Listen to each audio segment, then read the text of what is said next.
Salve, salve, gente linda, como é que tá vocês? Tudo bem? Estamos de volta com mais um episódio do Falando Sério Podcast, conhecendo pessoas, suas histórias, seus envolvimentos, pessoas que compartilham conteúdo de qualidade para mim e, claro, para você inscrito do Falando Sério. Hoje estou com um cara aqui, ele é brasileiro, mas o cara tem uns toques italiano, o cara tem uns toques europeu, tá bom? Mas para falar dele, eu antes vou falar um pouco o que ele faz aqui. Não vou falar a biografia completa, porque o cara tem uma biografia que se for falar aqui, a gente vai passar o final de semana inteiro. E no meio do bate-papo ele vai falar um pouco, claro. Vamos, né, buscar aí o que é que esse cara faz, que esse cara ajuda muita gente e é útil para você. Isso, para você. Porque aqui no nosso Falando Sério Podcast só vem pessoas para compartilhar experiências de vida que pode mudar a sua vida também. Então vamos lá? Hoje eu vou falar com um cara que é renomado treinador comportamental de alto impacto, viu? Ele é mentor em comunicação e hipnoterapeuta. Será que ele vai me hipnotizar aqui hoje? Vamos saber daqui a pouquinho, viu? E com notável transição de carreira como policial. O cara é ex-policial e agora você vai ver, né? Em quantas múltiplas atividades esse cara está vivendo aqui em Portugal especificamente e levando mentorias, ensinamentos para pessoas no mundo inteiro através da internet, através de palestras, através de suas mentorias. E para não falar muito, como eu falei, né? Porque se for levar aqui a biografia do cara, eu vou ficar lendo aqui o tempo todo, eu já vou apresentar ele para vocês. Tá aqui meu amigo Petros. E o nome do cara, olha o nome do cara italiano, Petros, vê se eu consigo falar certo, tá bom? Petros Lucchesi. Petros Lucchesi, isso mesmo. É isso aí. Isso aí, valeu. Bem-vindo, irmão. Mas é o seguinte, eu acho que eu vou escrever o resto do texto, você pode falar por mim também. É? Você fala pelos dois, pô, fala bem pra caramba, pô. Ô, show de bola, Muito cara, bom demais. Obrigado. Pra quem não sabe, o Petros eu conheci recentemente num grupo de amigos seletos aqui em Portugal e que com certeza nesse grupo a gente aproveitou também para trazer para vocês, que é inscrito aqui no nosso canal e tá compartilhando conteúdo. Já teve aqui o Eric Ribeiro, né? Parceiraço nosso. Agora o Petros, e tem outros que tá por vir também aí. Mas bom demais receber. Obrigado pelo convite. Aqui o pessoal fala, Morivaldo, qual é o tema do Falando Sério? Fala, o tema é o convidado, né? E assunto é o que não falta. Não falta. Tema é o que não falta com o Petros. Não tem, vamos embora. E eu acho que um bem polêmico aqui é que você é ex-policial. Que história é essa, cara? Você é ex-policial. Você é paulista? Não, sou paranaense. O seu sotaque parece... O Paraná Do norte do Paraná, ali, puxa o R, né? O cara fala o norte, portão, porteira, Quarto carne. porteiro. É interessante. Então você é de onde mesmo? Do Paraná? Sou de Londrina, Londrina. Paraná. Cara, Londrina é gigantesco o número de pessoas que estão nas redes sociais, pessoas que são mentores, empreendedores, a galera tá no digital forte, Tem né? uma galera Caramba. mesmo, tem uma galera de Londrina, né? Por exemplo, o Sobral é um exemplo, né? Um cara que tá no digital aí, teve na época que saiu aqueles youtubers, tinha um tal do Fonseca, não era Fonseca, era o... Enfim, um que era de Londrina também, que era muito conhecido também, que Eu chegou... acompanho uma malta aí, como diz os Uma portugueses, galera. uma galera aí, Uma uma malta. Uma malta. Já tô um ano e 8 meses, já tô começando a falar aqui, o jeito que os caras falam. Você tá aqui já há 6 anos, Vai né? fazer 6 anos já. Mas você continua aí, o teu sotaque... É que eu sotaque, assim, como eu lido, a maior parte do meu tempo eu tô lidando com brasileiros, então acaba que ainda eu falo muito brasileirês, né? Mas eu morei quase 3 anos. Os Tuga não gostam disso não, meu. O cara fala assim, você fala português? Não, eu falo brasileiro. Mas é interessante que eu morei quase 3 anos no centro de Portugal, na região do Alentejo, morava em Coruche, né? E nessa região, nessa época, né, eu fazia outras coisas, né? Foi uma época que a vida me levou para outros lugares, e eu lidava e convivia praticamente 100% do meu tempo, tirando minha mãe, com portugueses. Então, na época, eu tava até com sotaque já. Né? Mas Ou seja, a gente se adapta ao ambiente, verdade, né? Verdade. E aí, depois, quando eu voltei para Lisboa, eu comecei a lidar mais com brasileiros. Aí comecei, mais uma vez, voltar ali para minha pronúncia, né? Sotaque original. Entretanto, se eu tiver hoje numa reunião com portugueses, assim, eu utilizo mais verbos, advérbios ligados à língua deles, né? Olha aí que interessante. Para poder criar até mais conexão. Verdade. Criar mais conexão. Verdade. Às vezes o pessoal fala comigo, querendo ou não, vai ver que eu tenho um sotaque baiano, mas meu sotaque é bem leve. A minha esposa, ela fala que um amigo meu falou, nossa, sua esposa, ela abria a boca e falar uma frase, você já vê que ela é realmente da Bahia. Eu, por virtude de trabalhar em comunicação, em rádio, eventos e tudo, eu fui eliminando um pouco, mas querendo ou não, é o nordestino raiz, não tem jeito. E vou te falar algo engraçado, né? Pronto, nós vamos falar mais sobre isso, mas eu trabalho com PNL, dentro da PNL tem o princípio do rapport, que é o princípio da conexão. E desde quando eu comecei a treinar, me conectar com pessoas utilizando princípios do rapport, que um deles é você, entre aspas, mostrar identificação com outra pessoa. Seja por coisas em comum, seja por sotaques ou por gírias. E eu comecei, então, a pegar uma facilidade muito grande em pegar sotaques. E é até engraçado, eu começo a falar com um carioca, daqui a pouco eu tô falando esquerda, meu, maneiro, cara. E aí começo a falar com um baiano, começo a falar mais arrastado, né? Ou seja, e até parece que às vezes eu tô fazendo gozação com outra pessoa. E é interessante essa questão do rapport. E a gente vai até começar a falar sobre isso, né? Que você é treinador, você é coach também. Que você falou que você faz o quê? PNL? Eu sou formado em PNL, aliás, a minha base principal de estudo é a programação neurolinguística. Né? Desde quando eu comecei há 10 anos atrás, foi meu primeiro contato com o desenvolvimento humano e até hoje é o que eu mais tenho estudado. Foi a PNL que te tirou da polícia? Da polícia militar? A polícia foi uma fase maravilhosa na minha vida, né? Sério, mas você é tão novo, cara. O que aconteceu? Eu falei aqui, né? Eu vou iniciar. A gente não tem aqui um script de como é o início, como é o meio e fim. A gente vai falando aqui e vai chegando nos assuntos. Vai desenrolando. Mas eu fiquei curioso com isso, porque você é um cara novo. E geralmente quando o cara entra na polícia é algo que você já tem um sonho, um projeto de infância, adolescente, entra na juventude, que não, eu quero ser um policial, eu quero ser uma autoridade, o cara tem na mente aquilo ali. Que quer. Foi isso que te fez escolher a entrar na polícia ou o que é que te levou a ser policial? Depois vai falar por que você saiu também. Não, boa. É assim, é uma história muito curiosa, porque nunca foi sonho, nunca foi uma aspiração, não, eu quero crescer, quero ser militar. Nunca foi isso. Eu estava vivendo uma fase, né? Eu morava no Brasil, a minha família mora em Portugal já atualmente há quase 23 anos. Minha mãe, meus irmãos, meus sobrinhos. Eu morava no Brasil, né? Eu morei um tempo aqui em 2009, 2010. Fui embora em 2010. Quando cheguei lá, meu pai faleceu e eu continuei sozinho. Então é um período que eu estava fazendo faculdade, eu fazia faculdade de logística, eu fazia estágio, eu trabalhava como segurança, eu tinha uma montana, aí eu fazia alguns pequenos fretes, então eu estava fazendo de tudo um pouco. E abri o edital, né? E eu sempre fui uma pessoa que gostava muito de estudar. E eu falei, vou fazer. Aí estudei, me preparei um mês ali e entrei. Mas tinha alguém na família, algum amigo, alguém que se incentivou? Não, você descobriu o edital e disse, vou fazer? Na verdade, assim, dentro da academia, né? Na época eu fazia musculação, o pessoal falava muito, abriu o concurso da polícia e tal. E lá no Paraná era um concurso muito esperado, né? O concurso que eu fiz, acho que foi os 128 mil candidatos. Caramba. Que tiveram para 5 mil vagas. Então, assim, tinham bastante pessoas concorrendo. É uma peneira gigante aí. Eu tenho um tio, que é coronel aposentado da polícia, já chegou a ser subcomandante lá já chegou a ser comandante regional lá no estado do Paraná, né, na parte de Londrina e região. Mas até quando eu entrei, ele falou assim, olha, pensa bem, hein? Se fosse você, não é muito pra esse lado aí, não. Mas, enfim, foi uma coisa que aconteceu. Eu, na época, fisicamente, como eu lutava, eu competia, então eu já estava fisicamente bem, então foi tranquilo a parte física e a parte teórica. Eu passei e entrei. Olha, foi que assim. Loucura. Mas você ficou quanto tempo ainda servindo lá na polícia? Se aproximou de 8 anos. De 8 anos na 8 anos então servindo. Né, de todo o tempo ali. E como foi a experiência para você? Foi legal? Foi interessante? Eu não tenho nada para reclamar desse tempo que eu fiquei na polícia. Agora a pergunta-chave. O porquê você saiu da polícia? Não, mas é interessante, porque logo quando eu entrei na polícia, eu falei assim, eu vou aposentar nesse lugar. Esse lugar é massa demais. Porque tem como você crescer, né? Tem. E eu entrei e falei, não, eu quero ser isso, eu quero fazer isso pro resto da vida. Né? Eu me identifiquei em um nível hard, assim. Falei, eu quero ficar aqui até o final, até alguém me chutar daqui. E gostava, né? Eu gostava, inclusive, de trabalhar no operacional. Né? Cheguei a fazer alguns cursos internos. Eu gostava demais da polícia. Aliás, gostava não, gosto, né? Uhum. Entretanto, ao meio do caminho, algumas coisas começaram a me mostrar que ao mesmo tempo que eu tinha muita coisa, eu entendi que eu estava meio vazio e não tinha nada.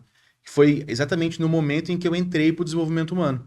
Porque até então, para mim, né? Eu comecei na época a ficar depressivo, né? Eu já quase não saía de casa e tal.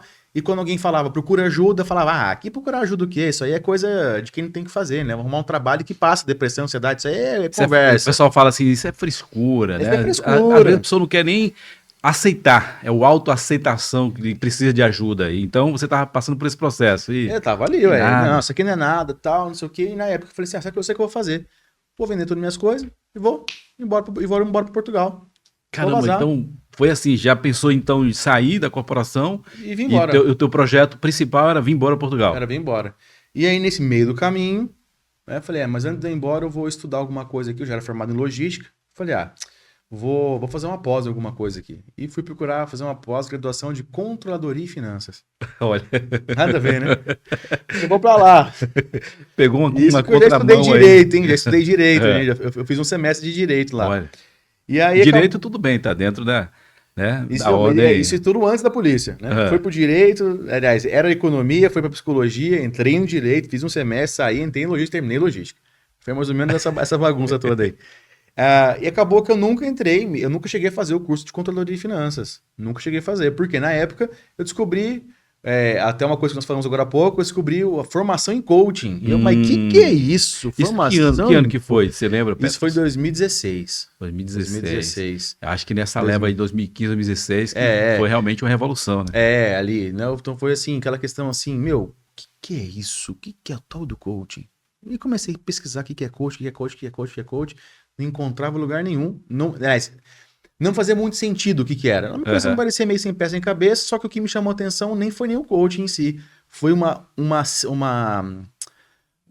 ferramenta que se estudava dentro do coaching, que é a programação neurolinguística. E aí eu falei, mas PNL? O que é esse negócio de PNL? E aí, meu amigo, aí eu fiquei confuso. Aí você foi pesquisar profundo agora. Aí foi entender por que era, né? Porque tinha na FGV, tinha outras escolas, né? Tinha universidades que tinham formações em coaching, tinha escolas de cursos livres que tinham formação em coaching, tinha curso técnico, em PNL, curso técnico em PNL. Aí você vai pesquisar 10 ferramentas de PNL para a alta performance na natação. Legal, uma ferramenta de esporte. 5 ferramentas de PNL para se tornar um ótimo comunicador. Uma ferramenta de comunicação. Ferramenta de PNL para líderes. Serve para liderança. Ferramenta de PNL para terapeutas. Também serve para terapeuta. Mas pera, já falei de esporte, já falei de comunicação, eu não entendia. Que mistura é essa? Que mistura? O porquê, como que algo conseguia estar presente em tantas áreas diferentes. E tendo reconhecimento, tendo resultado, né? E aí foi quando eu falei, não, vou estudar esse negócio aqui. E aí foi quando eu entrei no mundo do desenvolvimento humano, através de um treinamento de alto impacto emocional, que quando chegou no último dia, eu olhei pro treinador e falei, eu quero fazer o que você faz. E aí, desde aquele dia, nunca mais parei de estudar ferramentas do desenvolvimento humano. Isso já aqui em Portugal? Já? Não, estava no Brasil. Tava na polícia ainda. Tava na polícia. E aí, em paralelo à polícia, eu estudei. Aí, cara, comecei a descobrir um mundo totalmente novo. Fez uma autodescoberta aí. Nossa, que você descobriu um mundo de conhecimentos e também acabou conhecendo a si mesmo. E, rapaz, acho que é isso que eu quero pra minha vida. Que legal, cara. E foi nesse pegada, e foi nesse momento que eu sempre falo para todos os meus alunos, eu falo uma coisa. Eu nunca vou levar você aonde eu já não fui. Entendeu? Porque eu acho que primeiro que é uma questão de responsabilidade, né? Hoje em dia, até nós falamos sobre isso, o que mais tem são cursos online que te capacitam em coisas para que você possa aplicar, só que você nunca passou pelo processo. As pessoas ensinam coisas que não têm um aprendizado para si mesmo, que não têm experiência, né? E, infelizmente, tem muito disso. Estava começando aqui em off, né? E falando para ele que é muita gente hoje nesse mundo da internet que está aí aberto a todos, que se autodenomina como um super coach, master coach, essas coisas todas, que acabou ficando, né, que chato esse nome. E eu te perguntei aqui em off, vou te perguntar agora na gravação, se isso te incomoda quando alguém te chama de coach. A gente viu um dia desse aí, um grande nome brasileiro, né, que querendo ou não, o que ele faz é coach, é treinar pessoas, né, que é o sentido do nome coach, né, é treinar. Treinador. Exatamente. Só que ele ficou com muita raiva porque chamou ele desse nome, ele não aceitou. Você não tem problema com isso? Não, eu não tenho problema porque o que acontece, o que é triste, né? Nós temos que também, como é que se diz, fazer uma contextualização histórica, né? O que aconteceu no Brasil? Muitas pessoas viram a ferramenta e começaram a ter resultados utilizando a ferramenta, a metodologia, que coaching é uma metodologia do coaching em si, que é nada mais nada menos do que eu tô aqui, quero ir para lá, vou montar um plano de ação. Vamos dar exemplo da academia? Eu vou para academia, o meu instrutor vai perguntar, você quer o quê? Você quer ganhar massa? Você quer emagrecer? Você quer fazer o quê? Vou falar, eu quero emagrecer. Então, ou seja, o estado atual, eu tô no estado onde eu quero emagrecer, meu resultado, eu quero ser mais magro, e ele vai me ajudar através de um plano de ação, através de uma rotina de treinos para que eu chegue no meu objetivo. E coach é isso. Só que o que acontece? Ele trabalha com ferramentas de planejamento e organização. que serve para qualquer contexto. Me fala uma empresa que consegue prosperar e ter resultados positivos se não organizar o financeiro, organizar suas estratégias, seus planos, o que vai acontecer. Tem empresas que já têm até 2025 fechado o que eles querem fazer. Ou seja, é um planejamento baseado naquilo que é desejado. E é assim que essa metodologia funciona. Eu vou entender o que você quer e a gente vai entender como que você vai chegar lá e vamos montar um plano. É simples. Tudo que fuja disso não é coaching. Olha aí, então na verdade é compartilhar suas experiências, né? Daquilo que é validado, digamos assim. Eu fiz esse projeto aqui, foi validado, tem resultados e agora vamos expandir para outras pessoas que queiram ter esse resultado. É mais ou menos isso. Aham. O que você trouxe foi mais um conceito de mentoria. Ah, E é interessante porque coaching e mentoria se confundem os aspectos. Por quê? Porque o coach em si, o profissional do coach, ele não necessariamente ele tem que ter experiência naquela área, por exemplo, naquela área empresarial que você quer desenvolver. Ele tem que ter experiência na ferramenta que vai te ajudar a pensar na estratégia. Entendeu? Por exemplo, vou usar uma análise SWOT, vou usar uma ferramenta do 5 Whys, né? Que é os 5 porquês, ou vou usar ali o 5W2S, não sei, vou usar alguma ferramenta para te ajudar a montar isso. Só que não necessariamente eu preciso conhecer, porque eu não vou opinar, isso aí não vai funcionar não. Já o mentor, ele normalmente atua numa área em que ele tem expertise. aham. Ou seja, eu hoje trabalho com mentoria em comunicação. Por quê? Porque eu era gago. Então, ou seja, um ex-gago que conseguiu romper com a gagueira e hoje é palestrante, eu tenho algo para ensinar para vocês. E isso é Entendeu? sensacional. Acho que se você for buscar e dar um Google aí, né, e pesquisar qual é o maior medo da humanidade, É da comunicação. tá em falar em público. Aham. Então, as pessoas que não são gago começam a gaguejar, outros começam a suar, outros até passam mal. Já vi história de pessoas que pegou o microfone para falar alguma coisa e deu um branco lá, um apagão e já foi, né? E você falou, você tinha um problema, você era gago e você conseguiu resolver a questão da gagueira e hoje você ajuda então as pessoas dentro desse treinamento também. Que legal, cara. Exatamente. E é muito interessante, porque daí, nesse caso, eu mostro, dentro da mentoria, eu dou um caminho das pedras para a Aham. pessoa que eu passei, e é claro que eu acompanho também com outras ferramentas e tudo mais. Agora, quando eu pratico, quando eu estou na posição de coach e tenho o meu coachee, e nesse momento, primeiro, eu vou entender quais são as necessidades dessa pessoa, para que na sequência eu utilize a melhor ferramenta para que ela chegue lá. Mas eu não vou opinar naquilo que ela deseja, naquilo que ela quer. Muito menos eu vou falar assim, esse caminho não funciona, aquele caminho é melhor. Porque de acordo com as diretrizes da metodologia do coaching, é assim que funciona. A partir do momento que eu começo a opinar e colocar o meu conteúdo, aquilo que eu tenho dentro de mim, né, os meus desejos, os meus anseios, os meus medos, dentro do processo, o processo ele se desqualificou, digamos assim.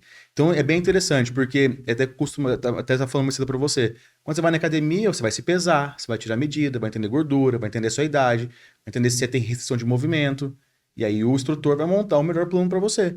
E dentro de um processo de coaching, que é até pleonasmo, porque processo e coaching é a mesma coisa, né? Então é até um pleonasmo para processo de coaching. Então dentro do coaching em si acontece a mesma coisa. Primeiro, eu vou conhecer você vai se conhecer, inclusive, que a maior parte das pessoas não sabem o que querem, e na sequência a gente vai montar esse caminho. É um autoconhecimento para depois iniciar o processo, né, com um profissional, no caso o coach, que vai passar então digamos assim, o acompanhamento dessa pessoa. Que na verdade eu antes tinha o pensamento que coach era todos psicólogos. Ah, entendi. Meu pensamento era esse, porque os caras trabalham a questão do mindset, né? Uhum. A mudança de pensamento, essa questão do PNLE, Então, programação neurolinguística, que é Exatamente. PNL. Uhum. Pronto, para não errar as siglas aqui, não ficar gaguejando. Então, esse trabalho não precisa especificamente de alguém que é da área da psicologia, que no caso você chegou a iniciar na psicologia também. Não, quando eu era mais novo, eu Aham. tinha vontade de fazer psicologia. Acabei não fazendo. Eu fiz a curso de psicanálise. Isso eu fiz um curso. Mas a psicologia eu não Não fiz. levou- A universidade de psicologia eu não fiz. Entretanto, eu já estudei PNL, estudei, como eu falei, psicanálise, análise comportamental, hipnose, constelação familiar sistêmica. Então, dentro desse mundo do desenvolvimento humano, dessas ferramentas mais voltadas para o mundo terapêutico, já nadei bastante de braçada mesmo. Já estudei bastante de coisas relacionadas a esse tema. É loucura, né? Você viu, a gente começou aqui a falar com um cara, né? O cara que. Policial, imagina o policial que hoje está num trampo totalmente diferente. E como falei no início aqui, a pessoa que entra na polícia é questão de paixão mesmo ali pela farda, pela profissão, algo que você quer crescer, quer continuar lá dentro. E você tinha esse pensamento, mas depois foi mudado. Foi mudado. Totalmente. Você tem irmãos? Tenho. Tem quantos irmãos? Tenho uma irmã de 42, vai fazer 43 anos, e tenho um irmão que tem 39. Porque eu digo isso, o que é que pensou a tua família quando você largou? Largou uma carreira que tinha ali tua estabilidade de salário, né? De vida profissional e tudo. Dizer assim, eu vou sair. Como foi a reação da tua família? Então, foi super positiva, na verdade, né? Olha Incrível que aí. pareça, porque eles queriam, né? Principalmente minha mãe, que morava aqui, eles queriam me ver longe daquilo, né? Porque eles já estavam aqui há muito tempo. E quando via notícia lá, era só notícia, você sabe, né? É A gente só. tá falando de um policial no Brasil. E o Brasil sabe como que é, né? Infelizmente, é um grande índice, eu não sei em que nível tá, mas é um dos maiores índices de policiais assassinados, Uhum. tanto em serviço quanto fora em serviço, né? Então, é um trampo perigoso. Então, eu creio que tua família teve essa visão positiva e gostou da tua decisão por virtude disso, de te ver bem, de te ver Exatamente. salvo e vivo. E eles queriam que no fundo eu viesse pra cá, né? Então eu Aham. fiquei na polícia até quando eu vim embora. Eu saí da polícia 20 dias O antes que de vir o que embora. te prendia lá, na verdade, era a tua função na polícia. Era a função da polícia e também é porque eu tava indo naquela fase de estudo, né? Que Aham. quando eu comecei a estudar, eu falei, não, eu vou pra cá. Você Eu tinha comecei, quantos anos na época? tava com 20, 25, Ah, 25 anos. anos. 25 anos o cara tá em fase de transição, de responsabilidade ainda. Entender um pouco mais, né? E eu projetava muitas coisas aqui ali, né? Que aconteceu muita coisa negativa dentro da polícia também, né? Negativo no sentido de teve É. muita ocorrência, teve muita coisa ali que mexeu emocionalmente comigo. Eu comecei a questionar, falei, mas peraí, acho que não sei se eu quero continuar tendo isso, né? Pensando em família, longo prazo, né? Tendo notícias de amigos, de colegas que, enfim, por motivos às vezes da própria que eram assassinados ou que tiravam a própria vida. E era um ambiente que, se você não cuida, eu tenho colegas que até hoje, que eu sei que não está bem, mas tem que continuar mantendo aquela postura de firmeza, de força, porque tem uma família para criar, tem toda Verdade. uma estrutura. Então, assim, eu amo a política, tipo assim, amo no sentido de, para mim foi uma escola. Aham. Eu amo os colegas que eu tenho lá, tenho grandes amigos. Eu nunca nunca falei e não permito que falem mal da polícia, porque eu sei o que acontece na realidade de um policial. Só que eu acredito que chegou uma hora que acho que Deus falou assim, meu amigo, agora vai ser utilizado em outros projetos, em outros planos, e continua, né? Acho que a gente vai sempre continuando, evoluindo. Então, chegou no fim, né? Eu É aquela entrei, coisa, né? Foi bom enquanto durou, exatamente, mas chegou um ciclo que findou. exatamente, E hoje exatamente. você se sente bem naquilo que você está posicionado hoje. Sinto. Hoje eu me sinto totalmente conectado comigo mesmo no que eu faço. Ah, Totalmente, que legal, totalmente. cara. Só para o pessoal ter ideia aqui, deixa eu falar um pouquinho aqui, né? Que Petros, ele acumula, meus queridos, mais de 3.000 horas como treinador e mais de 300 palestras, olha, ministradas aí pelo esse cara que está aqui comigo aqui. Me conta, e essa questão de palestra, você falou que você era gago, você venceu a gaguez que fala e depois enfrentar as pessoas nesse poder da comunicação de palestrar para centenas de pessoas ali, milhares de pessoas. Como que foi isso? Cara, é até engraçado, né? Que mais uma vez, voltando da polícia, eu tinha um apelido na polícia que era engraçado, né? Que na polícia eu tinha apelido de metralhadora, né? Por quê, né? O próprio nome já faz metralhadora, né? E muitas vezes eu ia fazer abordagem no começo e tinha que falar parado, mão na cabeça, de costas pra mim. E eu ficava pá, pá, pá, pá, pá, pá, pá, pá, pá, pá. E aí os meus colegas, né? Falavam, ei, Luluquezzi, metralhadora e tal. Mas assim, trazendo esse contexto, né? É, Quando eu comecei a estudar PNL, eu já tinha melhorado bastante já essa questão da comunicação, Aham. porque estava ligado com o medo da rejeição, né? Olha que doido, né? Eu, Você eu não se sentia seguro, então tava esse medo aí travado na tua mente. era por conta de uma questão de infância, que eu já resolvi, inclusive Aham. dentro de terapia, uma questão minha da infância que se desdobrou em uma dificuldade de fala com medo da rejeição. Então, só que quando eu entrei pra polícia, automaticamente ganhando autoridade no policial, era difícil as pessoas me rejeitarem. Então, aquela autoridade fez com que eu melhorasse muito ao longo do tempo dentro da polícia já em relação à comunicação. Porém, ainda travava e não conseguiria dar uma palestra. Eu lembro da minha primeira palestra, que foi assim, aquela coisa maravilhosa. Só que eu lembro que eu cheguei pro meu mentor na época e É. falei assim pra ele: quero palestrar. Ele falou, tem certeza? Eu falei, tenho. Ele, então tá bom. Monta o tema aí que eu vou arrumar o público. E foi assim. Só que daí o que aconteceu? Eu usei a PNL e aí entra a ideia da metodologia. Eu fui desenvolvendo uma metodologia própria para que eu conseguisse romper com esses medos, com o medo da rejeição, com o medo do julgamento, que é o que estava muito forte em mim ali, e comecei a melhorar. Praticar, treinei, que eu falo que é treinar o desconforto, né? Você escolhe o que você quer, treina aquilo até que aquele desconforto fique confortável para que você tenha o estado que você quer. Então foi nesse caminho que comecei a dar várias palestras, né? Eu trabalhava, eu era treinador de um instituto, né? Eu trabalhava junto com o instituto, né? Foi da equipe, depois comecei a fazer, executar alguns treinamentos dentro dessa instituição, e nesse momento foi onde eu tive a oportunidade de dar muitas palestras para empresas, para grupos menores, grupos maiores, e nunca mais parei. É aquela coisa, né? Tá com medo, vá com medo mesmo. Então você enfrentou os seus medos aí, exato. Falou, eu vou enfrentar as dificuldades. Você tinha limitações, né? Querendo ou não, na tua mente, também na fala e tudo, você tinha limitações. Mas você não desistiu, disse, eu vou com medo mesmo, e enfrentou e tá aí até hoje. Isso foi que ano a tua primeira palestra? Foi em 2016 mesmo. E você estava na polícia ainda? Tava na polícia. Tava na polícia. Depois eu cheguei, inclusive, da palestra dentro da polícia. Quando eu decidi que ia sair, já tinha saído, na verdade, já tinha entregado a farda e tudo, e ainda fiz, dei palestra, fiz workshop dentro da corporação para meus colegas lá, falando sobre saúde mental, que é um tema muito importante para o policial. E principalmente, né, dentro da corporação policial. Aconteceu um fato na Bahia, não sei se você lembra, né? Deve ter uns 5 anos. O policial chegou num dos pontos mais conhecidos da Bahia, que foi no Farol da Barra, e o cara começou a gritar lá uma palavra de ódio e tudo, e tava lá com um fuzil na mão. E aí chegou os outros policiais e tudo, achando que ele poderia fazer algo com alguém ali, mas o cara tava com problema, o cara surtou, na verdade. Chegou com a viatura, com o fuzil na mão, e ficou gritando palavra de ordem lá, e de repente ele mirou o fuzil pro lado dos caras, os caras acabou matando o cara ali. Foi uma tragédia complicada que teve muitos pensamentos naquele momento ali, né?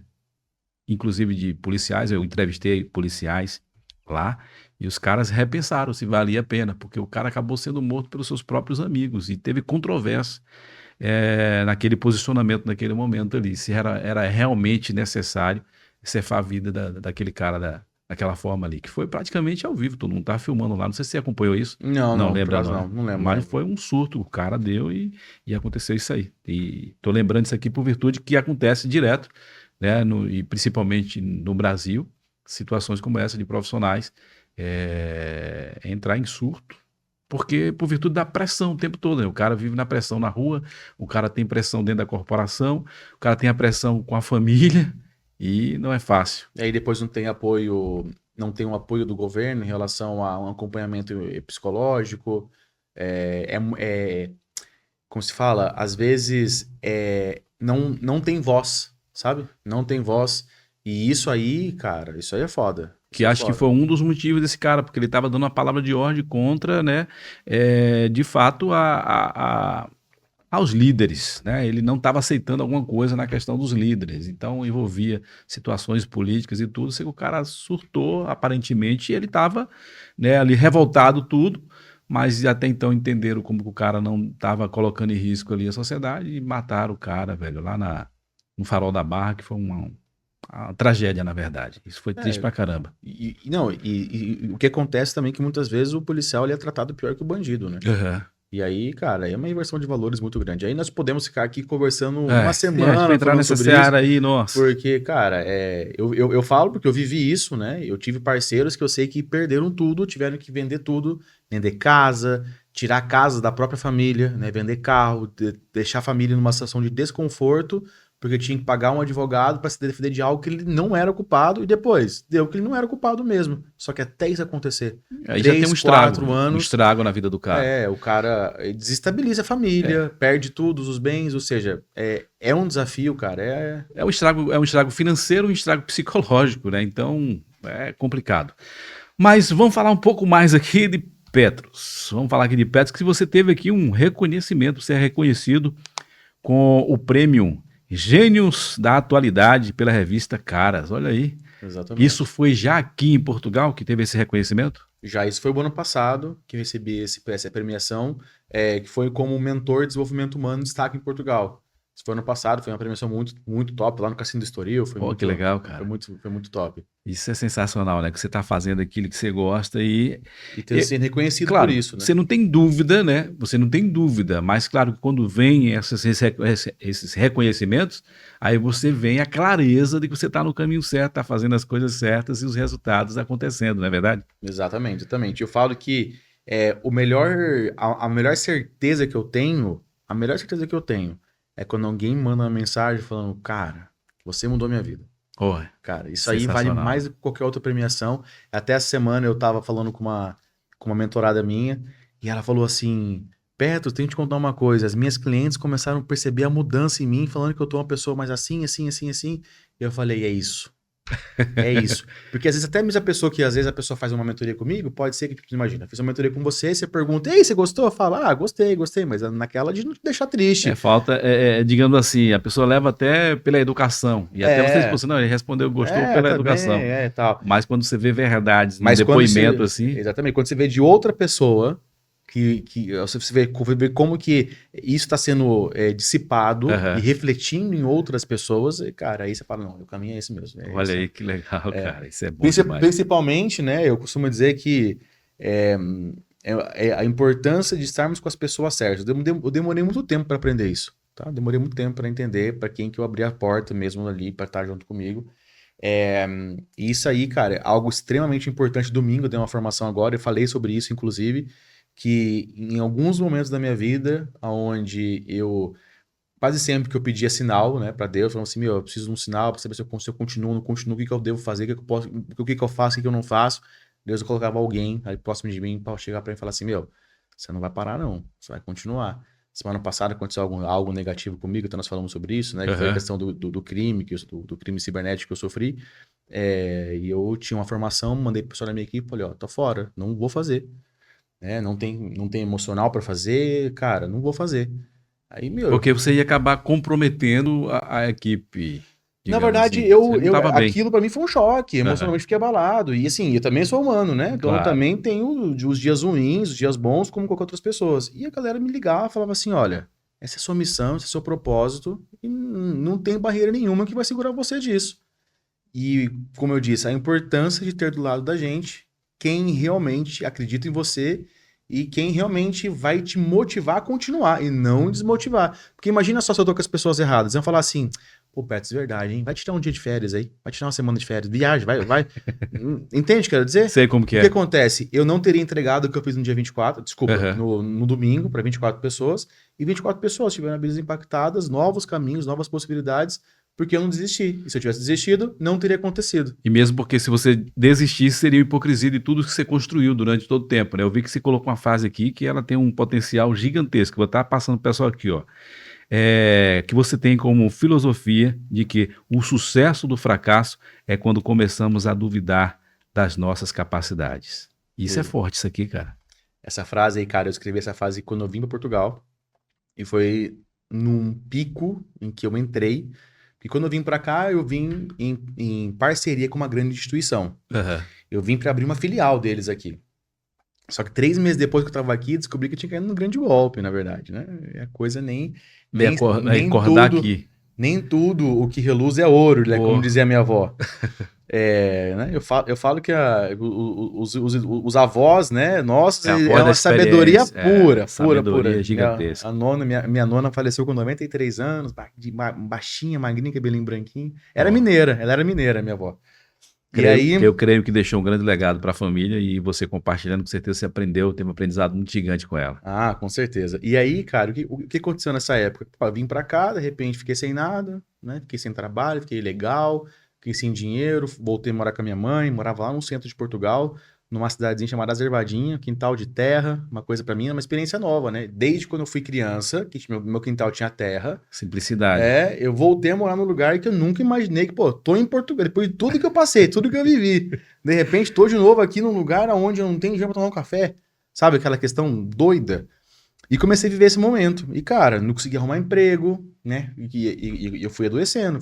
Na época eu era noivo, meu noivado ficou pelo caminho. E, cara, eu fiquei mal. Fiquei mal mesmo, fiquei depressivo. cara, com pensamentos péssimos na cabeça. Eu chegava a pronunciar palavras de maldição em relação a tudo que tinha acontecido comigo, né? Caramba. Tipo, em relação à minha própria vida mesmo. Uhum. E aí foi quando eu engordei 40 quilos aqui. Cara, passei um processo foda. E chegou num certo dia em que eu me conectei com essa frase. Né? Porque mesmo na época, mas Petros, você é terapeuta, você tem um monte de ferramenta. Mesmo eu tendo um monte de ferramenta e aplicando as ferramentas em mim, não é assim que funciona, né? Não é uma coisa que você estala o dedo e a coisa vai.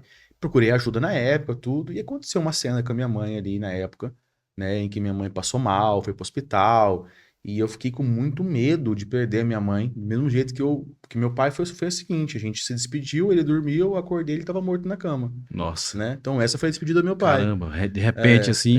Eu voltei, olha que doido, eu fui embora de Portugal dia 10 de março de 2010, cheguei no Brasil dia 11 de março de 2010.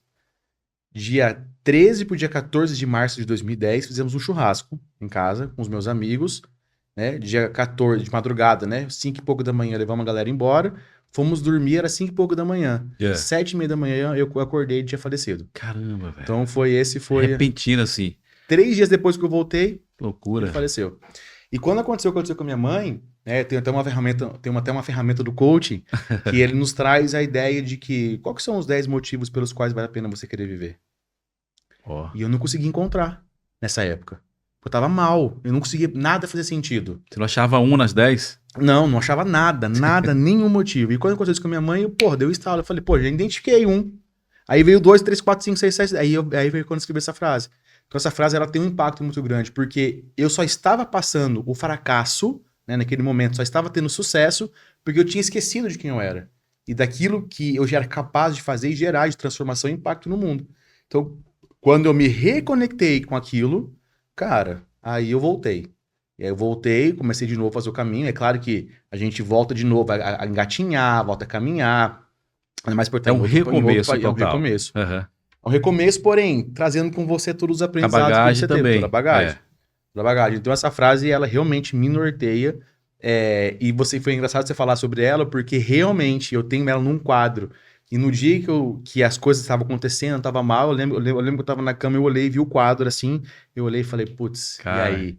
Eu sei o que eu sou, eu sei o que eu posso gerar e, cara, isso não vai me derrubar, não. Foi significante então para você naquele momento ali, né? Mas eu posso garantir para você que as pessoas que estavam comigo e que falaram, cara, isso é sua missão, isso é seu propósito, a gente tá junto com você, a gente acredita no teu trabalho e as pessoas precisam de você. Cara, isso para mim mexeu demais. Aí isso eu falei, crucial. Tô com as pessoas certas. Maravilha. Então olha aí no olho da câmera aí que eu falei lenda, agora você vai falar, repetir então, porque a gente vai fazer um corte dessa frase aqui agora. Manda pro pessoal que tá acompanhando a gente aí. O sucesso do fracasso é quando você começa a duvidar das suas capacidades. Olha aí, então você é responsável pelos seus fracassos, mas você também pode mudar isso, mudar essa mentalidade, esse comportamento e ser responsável pela mudança. Top demais, cara. Interessante que eu, antes de te convidar para vir aqui bater esse papo aqui, eu estava olhando teu Instagram e eu vi uma parte de tua palestra, você estava palestrando para um grupo de mulheres e você falou sobre essa questão das pessoas duvidar de si mesmo e não valorizar aquilo que está fazendo. E eu me descobri naquele vídeo, quando você falou isso, de você não valorizar aquilo que você já construiu. Eu não sei se você lembra em que parte foi isso aí, mas foi até antes do Eric vir aqui, eu falei com o Eric, cara, eu peguei uma parte aqui do vídeo do Petros, que foi crucial para mim. Tipo, a gente tem aqui um estúdio, você falou, cara, que legal a estrutura aqui tudo, mas até então, para mim, isso não tá perfeito, eu às vezes não me sinto bem de apresentar para todo mundo, fico meio que incomodado, e depois daquilo ali eu falei, cara, meu irmão, isso aqui é sensacional, isso aqui é fabuloso, então já comecei, já iniciei, o que eu tenho aqui é perfeito, foi tudo, né, provisão de Deus na minha vida, então muita gente que queria ter, né, algo até inferior e não consegue, então eu já estou aqui caminho andado, então eu digo, eu tenho que valorizar as pequenas conquistas, né, para estar preparado quando receber as grandes conquistas. Então, eu vi essa frase que você falar sobre isso, as pessoas valorizar as suas conquistas, valorizar as suas construções, e isso foi forte para mim, foi sensacional. Você trabalha muito isso, né? O que acontece, Morivaldo, é que as pessoas às vezes chegam numa fase da vida, elas olham para o passado delas, igual eu fiz, e eu passei por isso que eu falo isso digamos, com autoridade, Porque eu passei por esse movimento, eu fiz essa jornada em que eu olhava para tudo que eu tinha passado, eu só sabia descartar, só sabia desonrar, só sabia desmerecer. E quando eu olhava onde eu estava, eu não conseguia ver aquilo, não conseguia identificar nada que fazia sentido. Ou seja, então foi muito importante o quê? Eu olhar para o que tinha acontecido, porém mudar o olhar. A ideia não é que eu fui uma vítima. Eu passei por algo que eu não controlo mais, já passou. Aquilo me trouxe alguns novos aprendizados que eu agora posso focar no que eu controlo e fazer diferente. Isso de que você falou é uma coisa muito interessante, porque durante muito tempo da minha vida, eu fui assim. No sentido de, eu preciso de fazer mais um curso. Eu preciso de fazer mais uma coisinha. Não tá bom. Eu não posso. Eu não posso ser assim, sabe? Sempre faltava mais uma coisinha. E, cara, isso me prendia. Me prendia porque, olha só que doido. Quando eu pensava em dar palestra, quando eu pensava em fazer live, quando eu pensava em criar conteúdo, eu pensava, mas tem muita gente melhor que eu fazendo isso. Caramba. E a questão isso é a questão da autoaceitação, né? Pô, não tô bom, não sou bom. É claro, você tem que pensar assim, mas buscar sempre se posicionar e melhorar e fazer. Você pode. Tudo é treino, né? Tudo é treino. Exatamente. A questão é que realmente tem muita gente melhor que eu. Várias pessoas melhor que eu. Só que tem várias pessoas que estão começando hoje. Sim. E para essa pessoa que está começando hoje, o que eu tenho é muito. Né? E eu acho que a frase que você viu é que hoje tem muita gente de joelhos na beira de uma cama, rezando e chorando para fazer ou ter o que você tem. Verdade. Né? E tem mesmo. Quantas pessoas hoje não gostariam de ter a vida que eu tenho hoje? Sabe? Às vezes não é nem a nível profissional, mas de ter a vida de conforto, de ter uma água quente para tomar um banho, uma boa cama, ter um alimento para comer. Tem muita gente. E isso aí é aquilo que a gente vai acostumando, sabe? Sabe aquela coisa? Mas eu nunca fui assim, cara. Inclusive, tem um lema e vai sair um livro em breve do inconformado. Eu sou um cara inconformado, cara. Eu nunca fiquei nessa, não, tá bom. Eu sou um cara de autocobrança mesmo, que precisa mudar. Eu tô sempre em constante mudanças. Mas eu tenho realmente, digamos, eu posso até pronunciar que é um problema, esse problema de não ter autovalorização.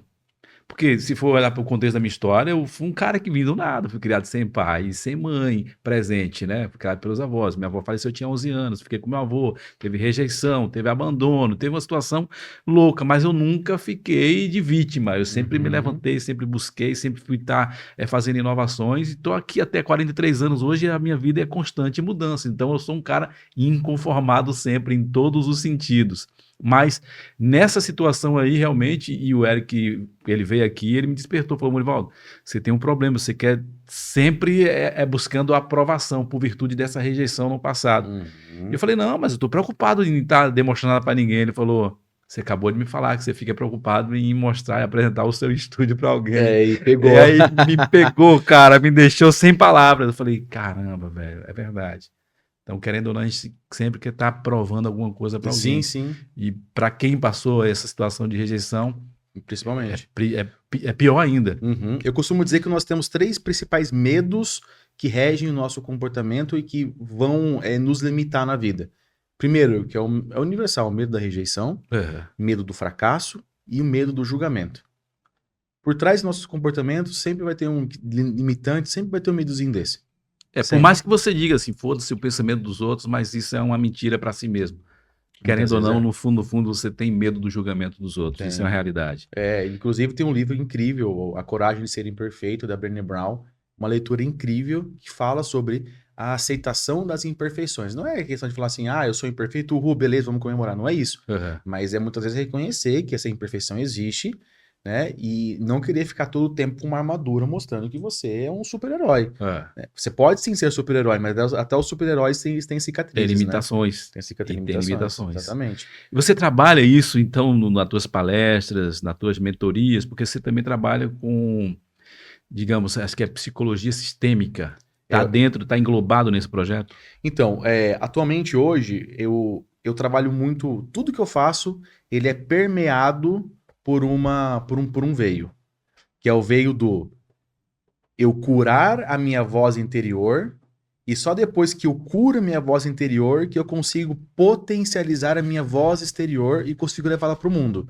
O que eu quero dizer com isso? que nós temos sim que curar o passado para que nós possamos nos reconectar com nós mesmos e mostrar para o mundo, levar a nossa voz para o mundo de uma forma autêntica e verdadeira. Então, quando eu vou trabalhar uma mentoria de comunicação, eu vou ajudar as pessoas a serem palestrantes, o meu foco não vai ser abordar oratória com você. Vai ter oratória? Vai. Mas meu foco é curar. O que lá atrás está bloqueando você hoje? De mostrar para o mundo quem você é, a sua mensagem, a sua voz, a nível dos treinamentos comportamentais que eu faço. Ele está muito ligado a isso. Identificar ali crenças limitantes, bloqueios, quebrar esses bloqueios e proporcionar novos resultados para aquela pessoa. Então hoje eu falo que a minha função é ajudar pessoas, hoje principal, ajudar pessoas a curarem suas vozes do passado. Que muitas vezes são coisas que elas carregam a vida inteira, que aconteceram com elas lá na infância. Elas não escolheram ser daquele jeito, mas por uma necessidade de sobrevivência, aprenderam aquilo e começaram a replicar aquilo na vida delas até hoje. Até por uma questão de autodefesa, né? Exatamente. E demora muito esse processo para essa mudança, Pedros? Morival, depende ali da abordagem da pessoa. Por exemplo, dentro da hipnoterapia, eu trabalho os tratamentos que eu tenho dentro da hipnoterapia, demora ali de 4, vamos colocar de 3 a 5 sessões, mais ou menos. É claro que sendo pontual, né? Vamos trabalhar um comportamento, vamos trabalhar ali questão, imagina, vamos trabalhar ali um vício de uma forma pontual, vamos trabalhar uma disfunção, vamos trabalhar algo que seja específico. Então, um medo, né? Eu não consigo subir no palco, não consigo falar em público, eu desmaio, passo mal, enfim. Vamos trabalhar fobias nesse sentido, tá? Agora, dentro dos meus treinamentos, cara, imagina, 3 dias comigo, são 36 horas de treinamento, onde a pessoa ali, ela tem partindo do princípio do alto impacto emocional, ela sai no domingo outra pessoa. E essa questão da hipnoterapia que fala? Hipnoterapia. Hipnoterapia. A pronúncia certa é essa. Exatamente. Como que foi que você trouxe também? Porque não é todos que trabalham nessa área aí que tem a hipnoterapia. Como que foi essa experiência de trazer? Você primeiro foi experimentado em você e você viu o resultado, você buscou trazer isso para dentro das tuas palestras, das tuas formações, das tuas mentorias? Então foi uma boa pergunta, porque quando eu comecei a estudar a PNL, Programação Neurolinguística, quando eu entrei para o mundo do desenvolvimento humano, eu vi uma infinidade de caminhos. Tem muita ferramenta, tem muita. E ao mesmo tempo, acontecia uma coisa que hoje eu ainda defendo essa bandeira, que é o quê? Pessoas preparadas iam, entre aspas, ali para o mercado e vendiam algo que eles não tinham capacidade de fazer. Isso é claro que, colocando uma balança, pode ser bom ou pode ser ruim, no sentido de eu demorei muito tempo para me sentir preparado para fazer algo. E como eu não me sentia preparado, eu fui estudar mais uma coisa. E esse estudar mais uma coisa, eu fui estudando vários leques diferentes. Então, eu tenho, assim, hoje formações das mais diversas áreas ligadas ao desenvolvimento humano. Por quê? Porque eu sempre queria me preparar mais. E no meio do caminho, claro, né, dentro da PNL, nós estudamos a linguagem Milton-Ericksoniana, que é uma linguagem hipnótica, e aí, praticamente na mesma época, eu já fui estudar hipnoterapia, porque eu queria aprender mais sobre a ferramenta. E hoje, quando eu falo de ferramentas terapêuticas, Petros, né, não psicoterapêuticas, ferramentas terapêuticas, a que eu mais gosto de utilizar e que eu mais tenho resultados é com a hipnoterapia. Então, por isso que hoje eu faço terapia, porém eu utilizo a hipnose. Já fiz outras abordagens, mas hoje a que eu mais gosto de utilizar é a hipnoterapia. Qual é o nome que se dá mesmo quando a pessoa está fora, né? Porque eu tenho a minha visão, o meu pensamento é que a hipnose é quando a pessoa está fora de si. Mas esse tratamento que você fala, que é para as pessoas se libertarem das crenças limitantes, do seu passado que está ali preso, você faz essa pergunta antes, a pessoa se conecta com o passado antes ou é no momento ali da hipnose? Eu gosto de dar um exemplo seguinte, imagina que você é uma árvore, tá? E essa árvore tem vários frutos. Cuidado para mim não ficar aqui hipnotizado aqui. Não. Eu falo que o meu problema é quando eu começo a estralar o dedo. Comecei a estralar o dedo, aí é perigoso, não é brincadeira. Mas dá pra fazer umas coisas legais com a hipnose. Imagina que você é uma árvore e você tem vários frutos, tá? Imagina que alguns desses frutos, eles não são tão bonitos. Ou estão com uma cor mais feia, ou estão meio podres. Ou seja, são frutos que eles não são bons para nada. né? Ninguém vai ter interesse por esses frutos, ninguém vai querer comprar esses frutos, ninguém vai querer comer esses frutos. Ou seja, você dá frutos bonitos, mas também está dando frutos negativos. Você concorda comigo que aquele fruto ele está sendo alimentado pelo galho, que vem pelo tronco, e o que alimenta os frutos é a raiz, certo? A raiz da árvore, que está no solo, é essa raiz que pega os nutrientes que chega no fruto. Trazendo isso para a hipnoterapia. Então, você é uma árvore e você tem os frutos, que nem todos os frutos são bons. Esses frutos são nossos comportamentos, que nem todos são bons. E o objetivo da hipnoterapia é encontrar quais são esses comportamentos que não estão bons, que você quer alterar. Vamos, então, para fazer o caminho até chegar nas raízes, que eu não consigo ver a raiz de uma árvore. Só que quando eu tiro a raiz de uma árvore, ela é gigantesca. E muitas vezes ela está toda entrelaçada, uma na outra. Porém, o objetivo nós vamos fazer esse caminho até encontrar qual que é a raiz que está alimentando esse fruto. Que está alimentando esse fruto que está podre, que precisa de um cuidado. E aí, então, nós vamos fazer esse caminho e vamos curar essa raiz para que aquele fruto volte a ser nutrido e volte a ser bonito, volte a ser desejado, volte a ter o resultado que você quer que ele tenha. Né? Então, ou seja, a gente vai primeiro identificar qual é a emoção, o sentimento negativo que você está tendo, a sensação de fracasso, o medo, a raiva, a insônia, a dor, a tristeza, o arrependimento, não sei, vamos identificar isso. E aí nós vamos voltar lá, através das ferramentas da hipnoterapia, vamos fazer esse retorno até encontrar quais são as primeiras memórias que foram os primeiros momentos em que esse sentimento passou a existir dentro de você e fez com que você, a partir dali, adotasse esses comportamentos. Então não adianta arrancar o fruto. Tem que ir lá na raiz e descobrir qual é a raiz que está alimentando lá aquele fruto que está tirando energia da árvore. Exatamente. A ideia é essa. E eu também costumo dizer que é o seguinte, se você pegar ali o ir para academia ou ficar em casa vendo Netflix, se nós formos fazer aqui uma pesquisa rápida da intenção positiva dos dois comportamentos, ou seja, eu quero ir para academia porque eu quero emagrecer. Quero emagrecer para ter saúde porque eu quero lá no final vai ser feliz. Se eu pegar ali a ideia de ficar no sofá vendo Netflix, mas isso é negativo, calma. Quando você está no Netflix, como você está se sentindo? Estou me sentindo bem, confortável. Se for pegar lá na frente, também ia ser feliz. Agora, vamos pensar o seguinte, o nosso cérebro, ele a todo momento quer o quê? Economizar energia e facilitar o nosso processo. Se ficar no sofá, eu vou sentir a mesma coisa do que ir pra academia de uma maneira muito mais rápida, vou ficar no sofá. O corpo acaba obedecendo, porque o cérebro ele é preguiçoso e o corpo, né, acaba, se você não tiver ali treinado a tua mente para dizer, não, isso não vai ser legal, o percurso vai ser diferente. E lutar contra não sai. A ideia às vezes nem é lutar contra, porque é uma luta quase que injusta, entendeu? É muito mais rápido pegar o celular, abrir aqui, ver 3 vídeos e já ter uma injeção de dopamina gigantesca e eu tô feliz. Eu era assim, cara. Antes eu era de... Rapaz, eu tenho uns 6 anos. Uns 5 a 6 anos que eu não sei o que assistir um filme em casa, no Netflix, ou um filme na TV, alguma coisa assim. Até no cinema, eu vou no cinema às vezes para acompanhar a minha filha, para acompanhar alguns amigos, mas eu não tenho mais esse hábito. E antes eu tinha muito, por virtude de quê? Eu escolhi a viver o meu tempo de forma mais consciente, entendeu? Então, hoje eu escolho o que é que eu vou usufruir desse tempo que eu tenho. Então, esse tempo eu vou querer estar mais com a minha filha, estar mais com a minha esposa, vou ter um momento para os amigos, entendeu? Então, hoje, e antes não. Antes eu pensava em qualquer coisa, melhor estar em casa que assistir Netflix, vou assistir aqui uma comédia, vou assistir aqui uma ação, que você falava isso. Que a mente queria aquilo e o corpo também acabava obedecendo. E hoje não, para eu ter essa organização, eu acabo tendo um esforço mais, tanto na mente para ir contra o que ela está querendo e principalmente do corpo para obedecer isso. Ou seja, tem até um livro, né, que é o Reservatório do Manhã, como é que é o nome?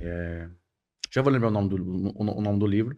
É um livro muito, muito top, que fala sobre a dopamina e como nós podemos lidar melhor com ela, para poder, inclusive, escolher melhor os nossos comportamentos, porque ele vai acontecer de uma forma automática. Né? O nosso cérebro automatiza os processos. A gente não gasta mais energia para pensar naquilo. Aprendeu uma vez, se tornou um hábito, ele vai fazer sempre do mesmo jeito. Quando você torna um hábito, não é mais esforço, não tem mais esforço. Porque vira hábito ali, você já vai no automático. Exatamente. Então, ou seja, voltando a falar da questão da hipnoterapia. A gente, muitas vezes, nós temos certos comportamentos porque estão ligados a questões da nossa...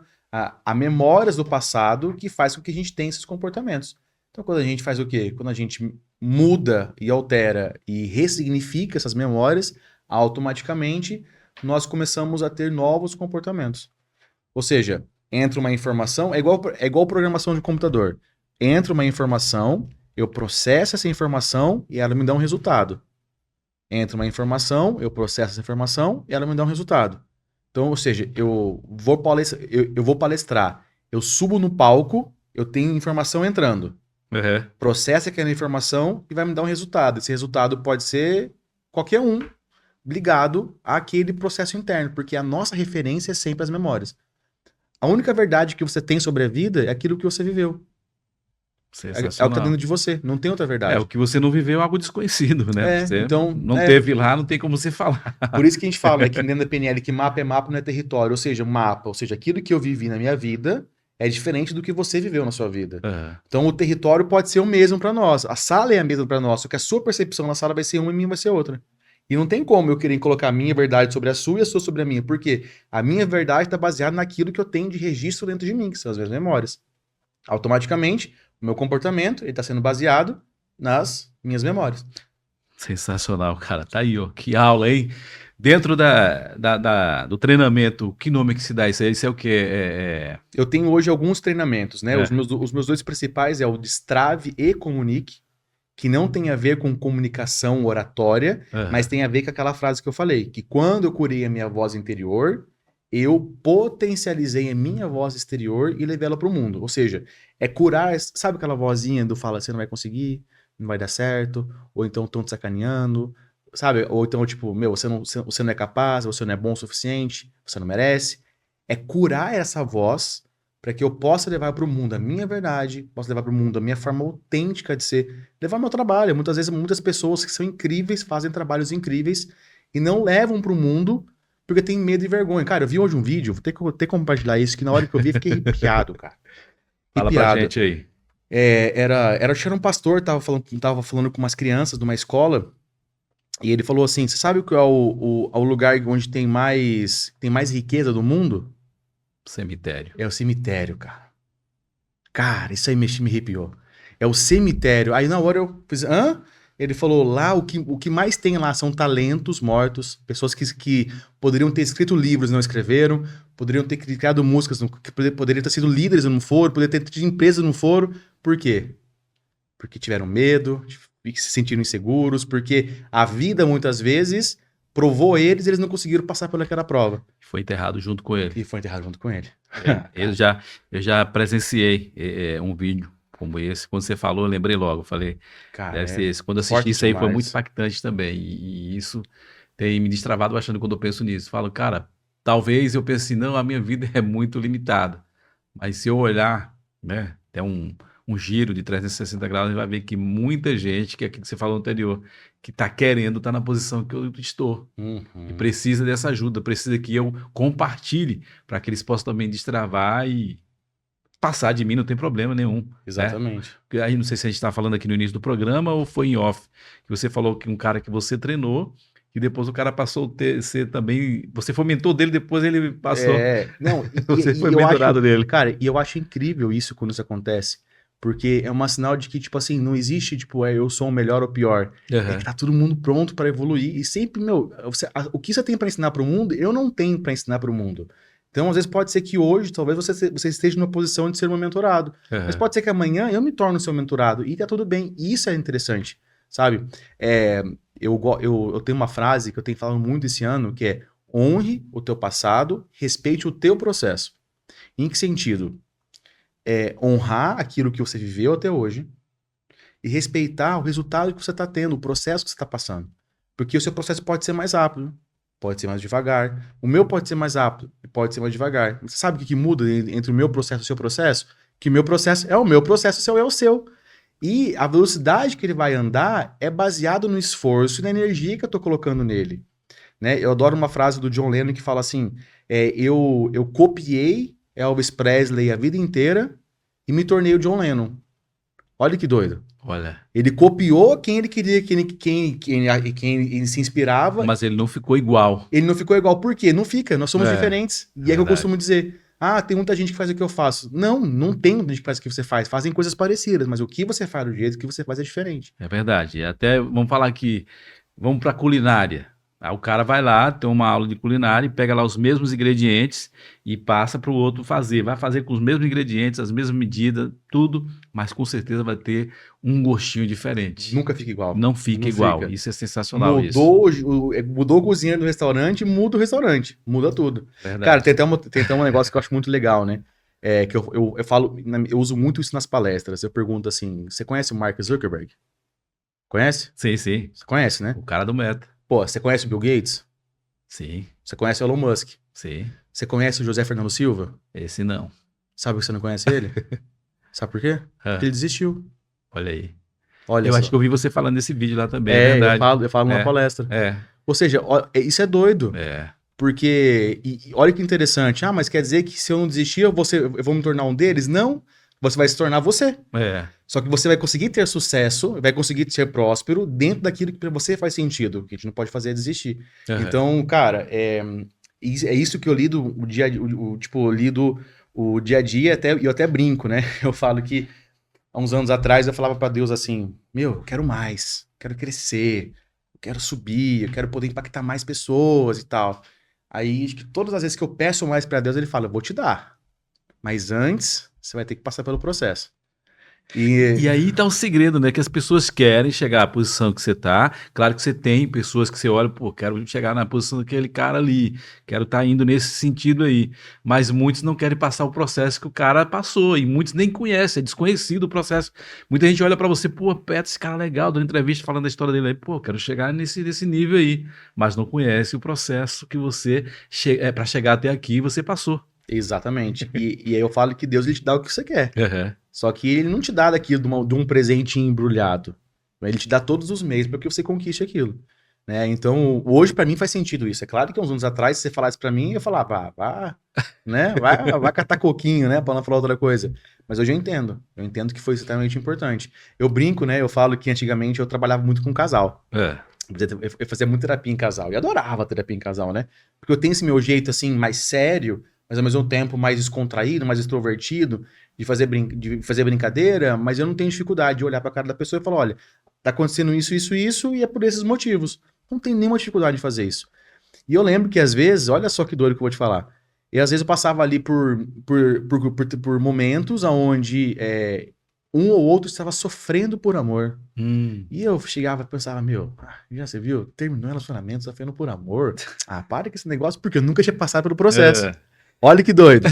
Nunca tinha passado pelo processo. Eu acho que eu falei tanto isso pra mim que Deus falou assim: relaxa que logo vem o seu. E aí, cara, um dia eu passei. Aí eu lembro que eu falei: meu, mas que é isso que eu tô sentindo? Essa ausência, esse desejo de estar junto, essa tristeza por ter expectativas que foram nostalgia, rompidas, saudade. Sabe? Aquela coisa assim, meu, e aquela coisa no peito, eu acho que é isso que essa galera sentia. E aí agora tá tudo bem, né? Já não questiono mais. Interessante isso, doido. Velho. Tem o quê? Um mês que estivemos juntos? Mais ou menos um mês. Cara, esse cara tava falando das experiências dele, de relacionamento e tudo, e ele falando e eu me vendo ali, falando: cara, esse cara tá falando de mim. Aí você falando isso agora, novamente, pô, esse cara tá falando de mim, cara. Porque eu tinha esse pensamento, às vezes eu envolvia em relacionamento, e quando ficava essa coisa muito melosa, muito pegajosa, eu ficava: para com isso, você tá ficando chato. Eu não valorizava, tava nem aí. Quando algum amigo vinha também falar comigo: tá maluco, isso é frescura, vai procurar o que fazer, meu irmão. Não importava. Mas um dia eu vivi isso.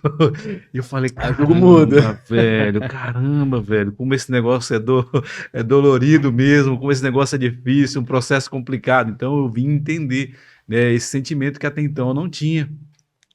E você falando, né, das loucuras, acho que não convém te falar aqui agora, a gente pode até falar outro momento, também não sei se você quer falar sobre a questão dos teus relacionamentos, que você não tinha apego, se envolveu com muitas mulheres, era meio maluco, doido, né? Uma fase meio maluca. Eu até 2000, eu até lembro das minhas datas, viu?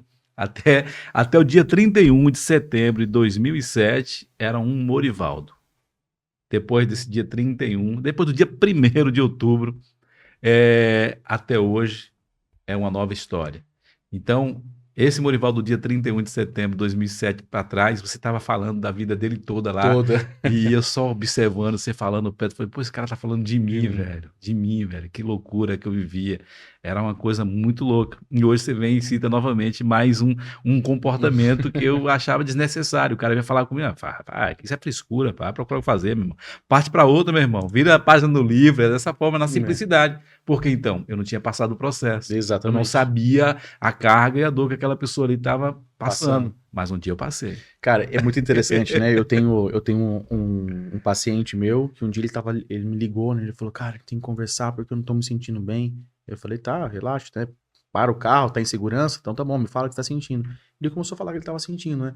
Ele falou, cara, eu tô aqui, eu tô sentindo o coração meio acelerado. Daí eu falei pra ele, ou seja, então você tenta encher o peito de ar do máximo e não consegue, parece que tá faltando um ar ainda. Ele falou, é isso mesmo. Eu falei, quando você olha pra sua mão, a sua mão tá meio tremendo. É isso, e seu pensamento começa a pensar em tantas coisas e soluções ao mesmo tempo que parece que trava.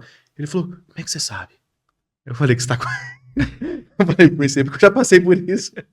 Não só porque eu trabalho na área, mas eu também passei por isso. Ele falou, cara, você descreveu certinho o que eu tô sentindo, né? Ou seja, mas vai de encontro aqui do que nós estávamos falando, né? De ter passado pelo processo e entender o outro lado, né? E com isso, cria-se uma empatia muito maior, cria-se não é nem uma vantagem, mas uma capacidade de resolução diferente, porque eu entendo você de forma verdadeira e genuína, né? E isso aí faz toda a diferença.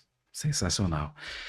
Pois é, cara, eu costumo, né, fazer aqui o nosso bate-papo dentro de 1 hora e pouco, porque se a gente for levar, estender aqui, vai dar história aqui embora. Que não tem fim, né? Mas eu sempre tenho esse jeitinho aqui de deixar o povo com gostinho de quero mais. Então, eu creio que você gostou, adorou conhecer aqui os conhecimentos, conhecer um pouco da história do Petrus. Quem não assistiu na íntegra do início, vai lá para o início, viu? E assiste por completo, compartilha, nota lá o que você achou aí de ponto crucial para a sua vida, porque é importante, é interessante. Hoje o Petrus aqui deu aulas, tanto de experiência de vida, quanto também na sua área profissional, que hoje compartilha com pessoas. Então, aproveita bastante esse conteúdo que é sensacional. E quer conhecer mais do Petrus? Agora sim, vai seguir ele nas redes sociais. @Petrus.Lucchesi. @Petrus.Lucchesi. Então, vai lá, viu? Deixa eu ver se está aberto, nessa aqui aberta aqui, ó. Vai lá, segue. Isso você está em todas as redes sociais, você usa mais o Instagram? Eu uso mais o Instagram. O Instagram é o que eu tô mais... Às vezes o TikTok tem conteúdo replicado do Instagram, né? Mas o principal ali, onde eu faço live, caixinha de pergunta, direto eu faço aulas gratuitas, então cola lá que tem muito conteúdo lá de qualidade e de forma literalmente gratuita. Top. E lá na tua bio também tem lá as tuas mentorias? Tem cursos, ali, como que é? Ali na minha bio tem sempre o link para falar diretamente comigo ou com a minha equipe. Os meus próximos eventos sempre vão estar em destaque no meu perfil. Então entrou ali, vai estar sempre destacado ali os próximos eventos, as minhas mentorias, como elas funcionam. Então tem todas as informações ali. E tem bastante conteúdo, bastante palestra, corte de podcast, de palestra, tem bastante conteúdo ali. Eu costumo dizer que tá a fim de tomar um chacoalhão no dia? Entra lá, dá uma olhada lá, que você vê 2, 3 vídeos, já tomou o chacoalhão, você já vai pra vida mais esperto. E você viu que eu compartilhei e falei aqui, né? Eu já entrei lá e já tomei um chacoalhão já, viu? Já ouvi lá, coisas que deu um start. E agora, quando a gente chega no final, sempre eu digo, né? A pergunta que não foi feita. Então fala pra gente, o que é que eu não perguntei, mas você quer compartilhar aqui para mim, para os nossos inscritos. Olha ali na câmera ali e fala pra gente. Caramba, essa é boa. A pergunta que eu sempre digo, a pergunta que não foi feita, porque às vezes o cara, né, vem cheio de expectativa e tudo, e a gente começa a falar em vários assuntos e acaba não fazendo a pergunta, e o cara tá doido para falar sobre um assunto e eu não perguntei. Então eu sempre deixo à vontade para o cara, a pergunta que não foi feita, falar pra gente. Cara, é uma pergunta que se você fizesse, teria sido muito interessante, e indo pra você pegar na mais nostálgica, tem a ver com o meu pai faleceu. Que a maior ilusão que nós vivemos é a ilusão do amanhã. É a ilusão que o amanhã vai existir, que nós temos muito tempo. E até costumo ter um vídeo meu que eu falo assim, que nós nunca sabemos quando vai ser a última vez, inclusive a despedida já pode ter acontecido. Nós nunca sabemos quando vamos ter mais uma oportunidade, e a despedida, a última vez, já pode ter acontecido. Caramba, arrepiei. Isso aí, como eu falei, que quando eu falei do meu pai, né, às vezes as pessoas perguntam, Isso é isso aí forte. te trouxe uma lição, trouxe aprendizado, e trouxe. E esse é o principal. A maior ilusão que nós vivemos é que nós temos muito tempo. E que o tempo, nem sempre nós temos muito tempo ali. Não só com nós mesmos, e também com as pessoas que nós amamos. Pegou a visão? Cara, você falando isso é mais uma outra coisa que me identifica com você, questão de pai. Né? Eu já falei aqui em outros convidados e tudo, né, sobre a questão que eu perdi meu pai dentro de horas, questão de horas. Mas foi uma conexão muito forte, que parece que eu já sabia que acontecia aquilo ali, mas não quis acreditar e foi algo assim que Que foi. foi, né? Então isso, pega isso aí, tá? Pega isso aí. Talvez você esteja vivendo um momento com alguém, aproveita esse momento, né, que pode ser uma despedida e você não tem essa oportunidade novamente. Isso é forte, isso é para repensar. Petros, cara, te agradecer, tá bom? Por vir aqui, Obrigado. né, em plena quinta-feira, compartilhar aqui um pouco da tua experiência. Claro que foi um pouco, é porque de tudo que você já vive, né, desde da tua vida na polícia Ixi, é e muita agora o teu história. envolvimento aí agora em compartilhar saber e conhecimento com outras pessoas, isso é sensacional. Então, só Obrigado tenho a pelo agradecer. convite. Tamo Gratidão. junto aí. Valeu. Valeu, gente. Compartilha, comenta, segue o Petros, tá bom? Beijo no Bora. coração e até o próximo.